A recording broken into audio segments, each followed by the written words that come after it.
المرء علی دینی خلیلہ فلینظر الی من یخالل، فرمایا کہ آدمی اپنے دوست کے دین پر ہوتا ہے، اس کے طریقے پر ہوتا ہے، اس کی سیرت پہ ہوتا ہے، اس کی طرز زندگی پر ہوتا ہے،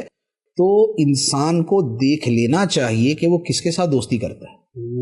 یہ حدیث مبارک ہے، کسی ایسے کو دوست بنا لیا کہ جو اس کے دین کو ڈس لے گا، اس کے دل و دماغ کے اندر گمراہ کن عقیدے ڈال دے گا، اس کا عقیدہ بگاڑ دے گا، اسے جو ہے وہ دین کے معاملات کے اندر جری کر دے گا، تو یہ وہ سانپ ہے جس نے دین کو ڈسا۔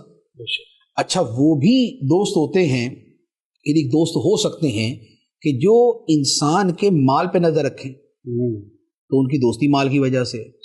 تو اب ہو سکتا ہے کہ وہ اس کے مال کی وجہ سے دوستی ہے اور اس کے مال ہی کو جو وہ برباد کر دیں گے۔ اچھا، کئی وہ بھی ہوتے ہیں کہ جو عزت و آبرو کے دشمن ہوتے ہیں، ظاہری اعتبار سے دوست ہے، تو اب کسی کا کردار دیکھنا، اس کی گفتگو دیکھنا، اس کی نظر اور نظروں کی خیانت کو جانچنا، تو یہ سب چیزیں ضروری ہوتی ہیں۔ تو حدیث مبارک کے اندر جو الفاظ ہیں نا وہ بڑے شاندار ہیں۔ فرمایا کہ آدمی دیکھ لے کہ وہ کس کو دوست بنا رہا ہے، کم از کم دوست کی جو یوں کہہ لیں کہ کنڈیشنز ہونی چاہیے، وہ یہ ہے کہ وہ دوست آپ کے دین، جان، مال، آبرو کو نقصان پہنچانے والا نہ ہو۔